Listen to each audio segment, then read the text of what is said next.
آئیے تقاریر کے سلسلے درس حدیث میں حافظ محمد شفیع کی بات چیت سنتے ہیں۔ الحمد للہ وکفا وسلام علی عباده الذین اصطفى اما بعد بسم اللہ الرحمن الرحیم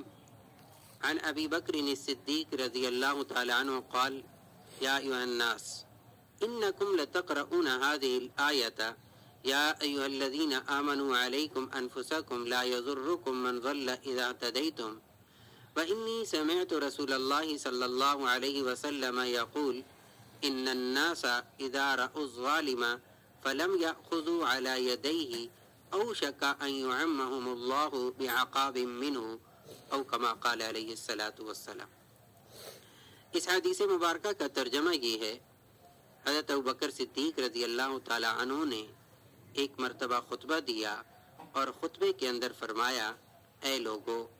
تم اس آیت یعنی سورۃ المائدہ کی آیت نمبر 105 یا ایھا الذین آمنوا علیکم انفسکم لا یضرکم من ضل اذا اهتدیتم، اے ایمان والو اپنی فکر کرو جب تم راہ راست پر چل رہے ہو تو جو آدمی گمراہ ہے اسے تمہارا کوئی نقصان نہیں۔ اس آیت کو پڑھتے ہو اور میں نے رسول اللہ صلی اللہ علیہ وسلم کو یہ فرماتے ہوئے سنا کہ لوگ جب ظالم کو ظلم کرتا ہوا دیکھیں اور اسے نہ روکیں تو قریب ہے کہ اللہ تعالیٰ کی طرف سے ان سب پر عذاب نازل ہو جائے۔ حضرت ابوبکر صدیق رضی اللہ تعالی عنہ نے جو سورۃ المائدہ کی آیت نمبر 105 کا حوالہ دے کر پھر اس کے بعد اس کی وضاحت رسول اللہ صلی اللہ علیہ وسلم کے فرمان سے بیان فرمائی، اس کا پس منظر اصل میں یہ ہے کہ یہ آیت مبارکہ پہلے کفار مکہ کی گمراہیوں کا جو ذکر چل رہا تھا اس ضمن میں یہ نازل ہوئی، لہٰذا ان کفار کی وجہ سے مسلمانوں کو یہ صدمہ ہوتا تھا کہ وہ اپنی ان گمراہیوں کے خلاف واضح دلائل آ جانے کے بعد اور رسول اللہ صلی اللہ علیہ وسلم کی طرف سے بار بار سمجھانے کے یہ لوگ کفار اپنی گمراہیوں پر جمے ہوئے، تو ان حضرات کو اس آیت مبارکہ میں تسلی دی گئی کہ تبلیغ کا حق ادا کرنے کے بعد تمہیں ان کی گمراہیوں پر زیادہ صدمہ کرنے کی ضرورت نہیں، اور اب زیادہ فکر خود اپنی اصلاح کی کرنی چاہیے۔ لیکن جس بلیغ انداز میں یہ بات ارشاد فرمائی گئی اس میں ایک تو ان لوگوں کے لیے ہدایت کا بڑا سامان ہے جو ہر وقت دوسروں پر تنقید کرنے اور ان کے عیب تلاش کرنے میں تو بڑے شوق سے مشغول رہتے ہیں مگر خود اپنے گریبان میں نہیں دیکھتے کہ ان کو دوسروں کا تو چھوٹے سے چھوٹا عیب بآسانی نظر آ جاتا ہے مگر خود اپنی بڑی سے بڑی برائی کا احساس نہیں ہوتا۔ چنانچہ یہ ہدایت دی گئی کہ اگر بالفرض تمہاری تنقید صحیح بھی ہو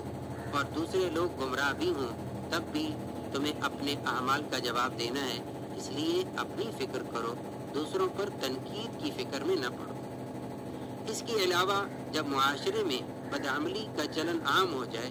تو اس وقت اصلاح کی طرف لوٹنے کا بہترین نسخہ یہی ہے کہ ہر آدمی دوسروں کے طرز عمل کو دیکھنے کے بجائے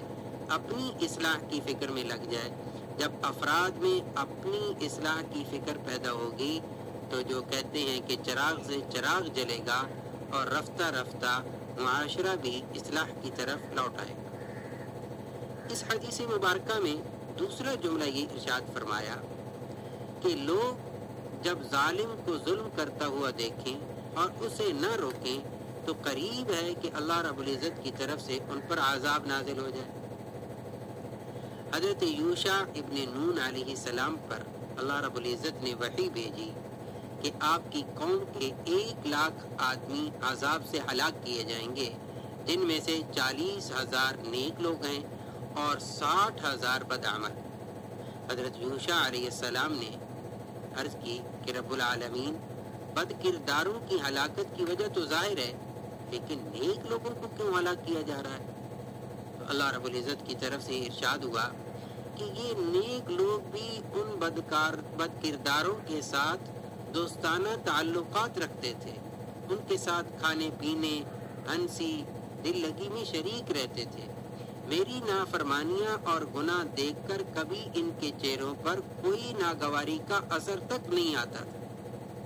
یہاں ایک اور بات قابل غور ہے، اور وہ یہ ہے کہ ہم جب کسی سے نیکی کی بات کر رہے ہوں یا کسی کو برے کام سے روک رہے ہوں تو اس وقت ہمارے مد نظر صرف اور صرف اس گناہ کی نحوست ہو۔ ہمارے ذہنوں کے اندر یہ نہ ہو کہ جو گناہ میں مبتلا ہے اس کی نحوست ہمارے دلوں میں نہیں ہونی چاہیے۔ یہ بالکل ایسا ہی ہے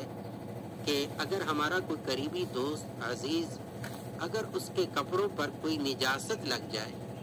تو اب ہم جب اس کی نجاست کو دیکھتے ہیں تو اس وقت ہمارا عمل کیا ہوتا ہے؟ ہم اس کو مطلع کرتے ہیں اور اس نجاست کو ہٹانے اور کپڑوں کے تبدیل کرنے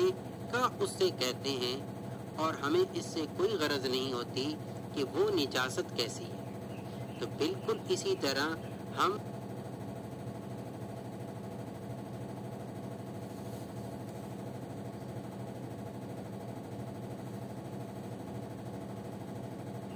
عزت نے انبیاء علیہم السلام کی ہی ہستیاں ایسی بنائی تھیں جو معصوم تھے۔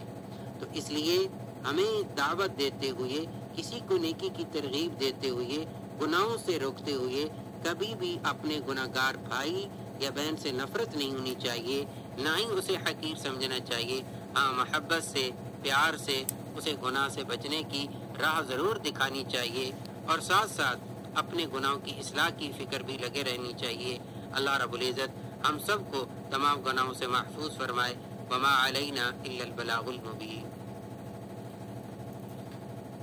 ابھی آپ تقاریر کے سلسلے درس حدیث میں حافظ محمد شفیع کی بات یہ